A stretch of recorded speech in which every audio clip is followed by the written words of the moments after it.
Selamat siang, Sahayu. Siang, Mas Gareng. Princess Aprilia. Oh iya, iki dulur-dulur sing ramuh iki lak saka makam Haji saka Pajang. Pajang Solo. Mbak menawa kathah sing dereng tepang ning ya sawetara mestine kathah sing pun kenal wong sliramu lah ya ora asing ana televisi. Wingi ana hitam putih. Nggih. Trans 7. Hitam putih acarane. Iya. Mas Parman ya ning Trans 7. Acara napa? Hitam sekali. Oh niku gawane ya pancen peteng dedet hitam sekali. Sopan Mas Parman iki. Kok sopan to, Mas? Nganggo stoke ngireng kawit sikil teko rambut kok ya. Kuwi niku kulit kok stocking. Pepatah mengatakan tidak kenal maka tidak sayang. Apri ki sapa, Princess ki sapa, nama lengkape, nama komplite. Oh, derek pitepangan yang dadi wanuh. Nami kula Dek Princess Aprilia Sucipto Susuki. Sik. Princess Aprilia Sucipto Susuki. Bapak simbok maringi tetenger asma ki mesti ana dongane, ana werdine. Kuwi apa dongane? Princess niku widodari. Aprilia ki wong wedok sing paling ayu dhewe laire wulan April. Iya, genah apa Desember. Iya. Terus Sucipto niku susune lancip mergo ganjelan boto. Lho, iki kecelek aku tak kira wedok tenan iki mau. Sing siji Suzuki. Jarene susu jebul kaos kaki.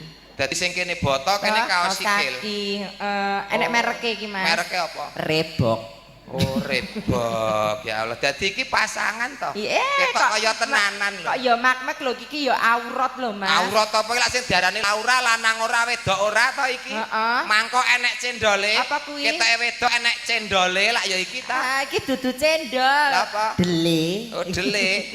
Sambel diduliti. Apa kuwi, Mas? Nek mboten ngandel ya ditiliki. Nyoh. Dadi iki sing diarani iki aurat apa iki ganjelan boto sing kene kaos kaki. Tenan karo ora ki yang dituthuk mesti beda. Piye, pasangan karo orisinil ki beda yang dituthuk suarane. Bedane piye? Loh, dok lho. Loh, iki palsu nek sing asli ngene iki. Piye? Ora pareng no. Ora kena dites nek kono. Tak kon nuthuk dhewe iki. Sing asli ngono kuwi. Maneman mlike no. Laura ya Allah. Dadi casing-e Pak Bu, dulur saking Pajang. Nek dipriksani weteng munggah niki kaya Lydia Kandu. Weteng munggah kaya Lydia Kandu. Nek weteng mudhun niki kaya Ahmad Albar pun persis niki ya Allah. Wong ki kabeh ning alam donya bakal ora enek. Mbok lanang mbok wedok. Nek lanang ki mesti disiarke ning masjid almarhum. Yen wedok mesti almarhumah. Terus nek banci ki siarke piye? Lah apa, Mas? Apa siarke masjid telah meninggal aluminium apa ya ngono. Kok aluminium lho. Nek aku sok nek upama aku dipundhut, aku mati to, Mas. Aku aja didusi ya. Lho nang apa? Aku isin. Wong dadi mayat kok isin ki? Kok enggak nggo dolanan? Sing penting ku aja serik karo aku. Lah ngapa? Kok nek kowe ngantek serik karo aku ngantek tembus ning batinku, mongko matine dhisik aku, terus kowe njaluk ngapura, kowe lagi ndodok ning kuburanku, kowe lagi ndodok tak jambak pokoke kowe tenan. Kok wong mati kok iso jambak? Tak jambak rasane, ngono maksude. Ya Allah niki kondang Pak Bu Trans 7 ya. Nggih. Niki nembe mawon nek riyen pun kondang wonten televisi jadi pengisi iklan. Iklan apa, Mas? Iklan apa sing dari Sabang sampai Merauke. Oh iya, terus dari gunung hingga ke lautan Indonesia tanah airku, terus sodomi seleraku. Indomie kok sodomi? Apa kae? Indomie. Oh, Indomie ta. Kuwi kira ciak wingking. Oh, kae karo pasudan dadi ra tak krungu aku. Niki senengane nyanyi Pak Bu. Niki nek adus kalih kula men nggih nyanyi kok. Atine iki wedok ndredile lanang. Dadi nek nyanyi ngoten ngangge sabun niku nyanyi Ayu Ting Ting. Kemana di mana? Mengapa bareng tekan kene ini apa? Iki yo nyaruwus ayo. Waloyo. Kok Waloyo lho? Jenenge sapa? Mukidi. Oh, Mukidi. Ya. Nggone sapa kae wis dijenengke? Sapa? Nggone rondo anyaran dijenengke. Nggone Mbak Eka apa? Eka Pertiwi. Kok wis Pertiwi lho. Nggone niki kan diganti jenenge. Apa, Mas? Mincu. Kene ngaturke lagu nggih. Gareng. Nggon aku ki ora mung tak ganti jeneng. Neng tak tulisi. Wih, ditulisi. Tak tulisi ada lowongan. Wah. Nggih, kan ngleboni lowongan apa ora, Mas? Gak, wong kono rawani aku. Lah Arep nyapa? ngleboni kono rawani. Wong kono nek nganggo rok iki rok sepanduk kok. Rok sepanduk kolam renang. Kayak kene nek tulisane awas kedalaman 350 meter. Lah modarno aku. Glagepeno aku. Dan kok gak. Tos panglipur, Mas. Ngaturke lagu-lagu. Ya. Tembangnya apa? Komplit. Waduh, untune dibegeli. Iki ben ora selonjor ngono lho. Tanggaku tukane bagel 2 kilo terus dicor. Bagel. Iki nek ora atas saran dokter, anjuran dokter, petunjuk dokter bahaya. Bahaya bener, Tanggaku Mas. tau nganggo ngono kuwi kesliliten mati. Lah, gur keslilitene kok mati. Sak cagake, sak renge, sak gendenge, sak usuke. Kuwi ketiban ora kesliliten. Slendro, Mas. Nano nano nano. Mono. Nyingkar nyingkur. Ya Allah, ya Allah, ya Allah. Ki umpamane saka kadowan ngrungokke tip tok ngono. Wah, jan sekar langit sindene suarane apik. Mesti wonge ayu loncir kuning, wangi buangir. Wah, bareng mlayu rene cedhake wih jirut banci. Renak pangan, renak pangan. Inilah mengatasi masalah tanpa masalah. Pergi ke Pegadaian, banci. Ya. Apik suarane. Nyingkar nyingkur wiwitane nyingkar nyingkur. Stop. Stop. Ya. Stop. Genti suara lanang. Uklik. Radio niku potensione ten ngarep nggih. Niki nek lak wedok niki yen lanang. Lah, mengke nek batune entek gantine teng mriki. Ya, suara lanang uklik. Lho. Asline jenengmu sapa ta KTP? Panut. Oh alah not. Suara panut. Ya. Lingsem yen ke mutan Uklik wedok. lelampahan Uklik lanang. gangkah Uklik wedok. wuri Lanang wedok, lanang wedok. Piye lho kowe iki kok Kaya entuk dolanan ya, Bu. Kaya entuk dolanan. Apik tenan lho. aku Lah iki nek nyoto-nyoto kowe pinter. Heeh. Suara lanang, suara wedok ning wonge tuwek bahasa. suara lanang wedok ning wonge sing tuwik kae. Tuwek. Piye kuwi? Petelakku muntir. No, suara wedok. Lelampahan gangkah wuri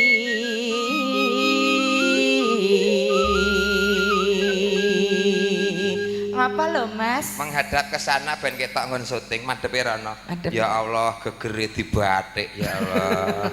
Sing iki trompet.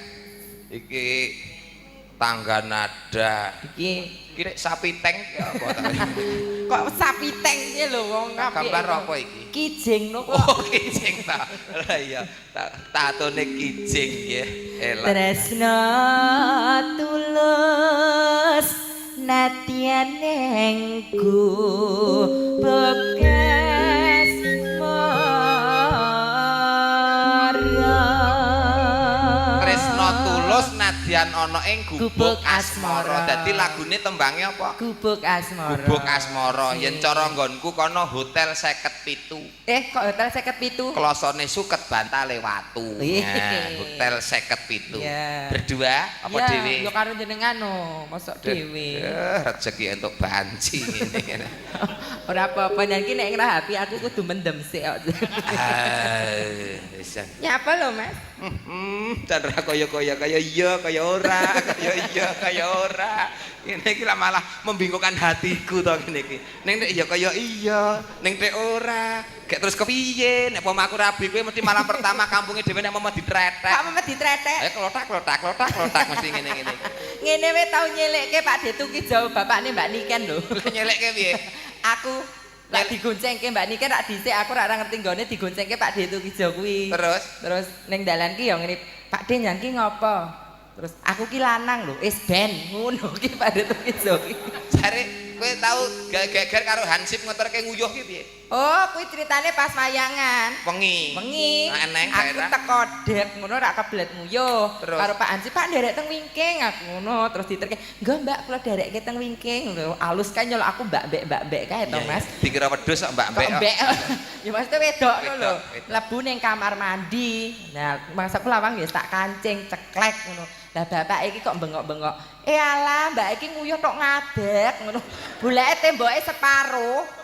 Dadi dhuwur sanggulan ki ngisor. Terus kowe mengo. Piye piye? Kula panut. Nek mau nguyuh kewirangan yo akeh tunggale. Sapa? Eka Nyumek ki wayangan nang Purbalingga kono. Piye? Kamar mandi ki pintune. Heeh. Grendere lak ucul. Dadi Eka ndodok ki lawange mengo. Angger ndodok lawange mengo. Saking jengkel. Heeh. Ndodok ngene siji nggo nyengkal lawang. Nek mbake kaki nek toyan, Apa? suarane apik lho. Piye? Kaya wong celuk-celuk kae. Piye kuwi? Kowe iki ra ngono. Piye? Jaman kalian apa dhewe kae lho, kanggo ning apa Ponorogo kae lho. Ra golek pom bensin iki ora ketemu-temu. Akhirnya mau mandek ning pinggir dalan kae to. Lah, aku rak yo ndodok wong selak geblet to. Amping-amping apa? Ora amping-amping apa-apa. Lah butuh wonten ndodok ning pinggir mobil ngono to lah. Kene kan suketan oke. Lah aku arep ndodok kene kenek. Pindah ngene kenek. Tibake iki ngisore suket bar diobong lho nyokrok-nyokrok kuwi lho. Mula kowe esuk-esuk SMS aku. Piye? Reng petak. Gubeng asmara, rambut jaji nana. Nguyuh lho kaya aku diresiki. Piye resine? Kaya nguyuh ki nek ora aja madhep ngetan, aja madhep ngulon. Lah terus madhep endi? Ngidul apa ngalor. No. Aku pisan madhep ngulon mergo nggone njlepit. Ning nadyan madhep ngulon kan tak ongkek ngalor ngono tadi. Slamet. Piye Mas? Wah, Sekar Langit elok tenan. Tetap eksis dari dulu sampai sekarang. Nah iya. Jan pengrawite hebat-hebat kabeh. Senior kabeh. Sejarah Campursari membuktikan Sekar Langit Campursari tertua di dunia 1918 sebelum Masehi. Jan tontonan sing ngibot wis lumuten kaya ngono. Tertua di dunia. Wah, dan Mas Manten, Mbak Manten, kula dereng ndongaaken temanten. Mugi-mugi dados keluarga ingkang ayem tentrem bagya mulya. Enggal pinaringan kekancingan tresna wujud golek kencana ingkang bangkit tata jalma. Kowe ya pengen duwe anak. Ya pengen to, Mas. Aku ya pengen derbini ngono lho. Metune kok ngendi? Cengel ya. Bayi metu kok cengel iki enek. Lah nek di dalan kok. Mun aku enek anak akeh lho PN. Anak apa? Tikus. Kowe wong anak wong kok meling kalih Mas Manten Mbak Manten nek pengen kagungan putra napa putri mang nurut welinge simbah jaman dhisik. Iso. Nek mbah jaman dhisik ra nganggo ilmu titen. Titen. Glundungno tampah kok nek tampahe mengkurep kuwi berarti anake lanang. Glundungke tampah yen tampahe mlumah anake wadon. Lah dhisik ki mbokku glundungke tampah cementel pager. Terus dadine salah kedadan ngene iki Mas. Oh, dadi iki perkawinan pager karo tampah ngene iki to model. Ya Allah, metodene cen ngono kuwi apa? Ilmu titen. Beliau ahli kesehatan. Oh, jadi kesehatan menangani kesehatan masyarakat sing putri sarjana teknik. Wis tidak akan pernah bisa diragukan. Sing siji mudeng nggon kesehatan, siji mudeng nggon teknik. Mbak Manten teknik kok diarahke kanan.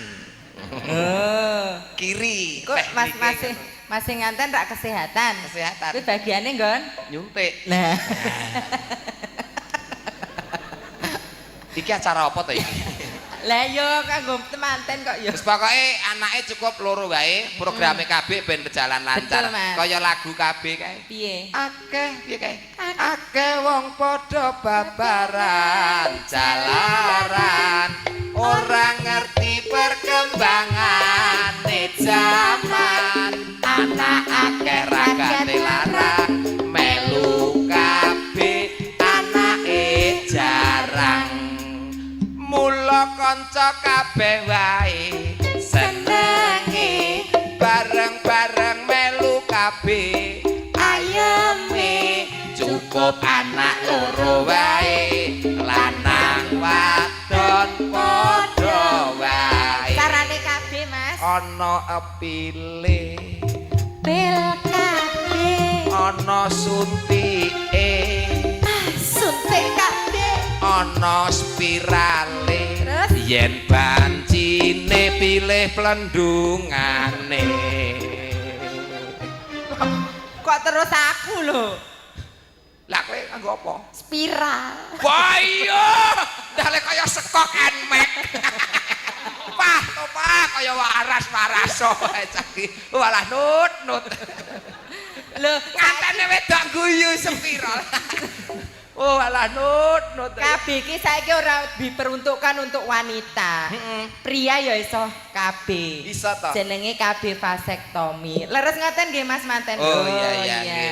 Dalam kurung dibiri. Ora dibiri, dibiri piye lho? Sing piye kuwi? Itu tidak mengurangi tingkat kejantanan. Dadi tetep rasa ngono Mas.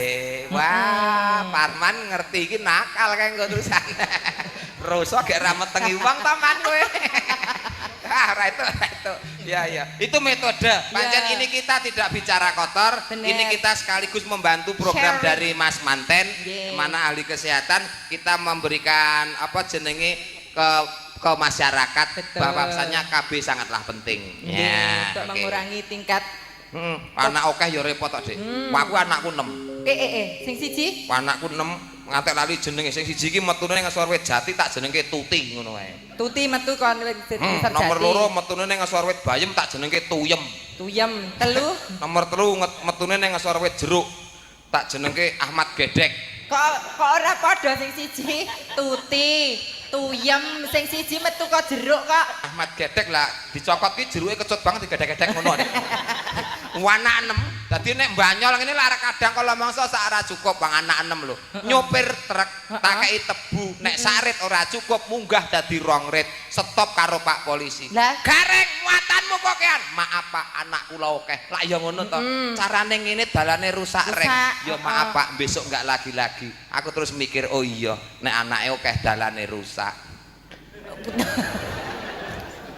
Tegese kuwi sing dimaksud ki udu dalan kuwi Mas. Udu dalan sing bersuket kuwi. Nek muatane oke, dalane rusak. Dalane iki dalan ngarep omah. Sepurane kleru muni lho, nut panut. Sabar ya, Dik. Iya. Nggih, sing penting bagya, mulya, tentrem lan ayem. Titip pesan dari Bapak Kepolisian untuk warga masyarakat baik yang dari Solo maupun yang di Boyolali. Tahun mengatakan tahun politik. Marilah boleh kita beda penemu ning aja padha padu, beda pilihan ning aja padha rusak sing bebrayan. Kita harus tetap guyub dan rukun. Boleh arep tahun politik monggo wong yang memang itu harus terjadi agenda tahunan 5 tahun sekali ya toh. Sing penting seduluran, guyub, rukun, gotong royong, kebersamaan. Ngaten nggih. Aja kaya nggonku, Nduk. Ndek jenengan piye? Nggonku wis genting masangin iki masa pilihan wis genting tenan. Wah, piye lho? Wong lanang rentuk metu lho wengi lho. Lah ngapa? Wong lanang metu nguyuh mengi jam 10 mesti dicekel. Lah ngapa nek dicekel ki?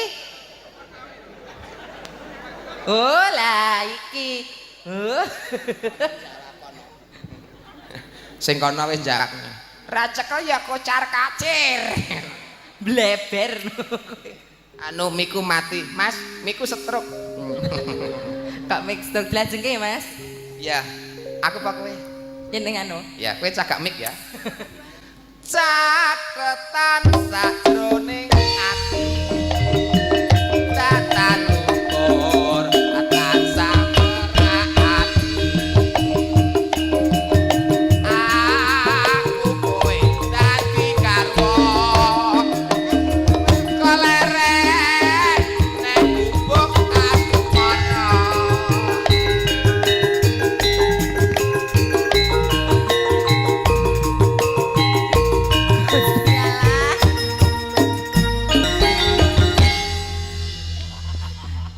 diruru ibuke.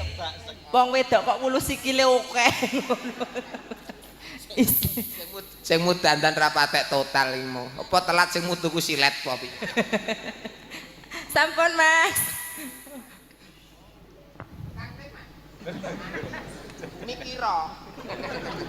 Matur suwun. Nggih, ganti mixik. Sawanipun Mbak Apri Princess sedulur kula Pangandaliwara. Tas Budi, taksih laju kanca-kanca Sekar Langit. Oh, langsung dulu ya.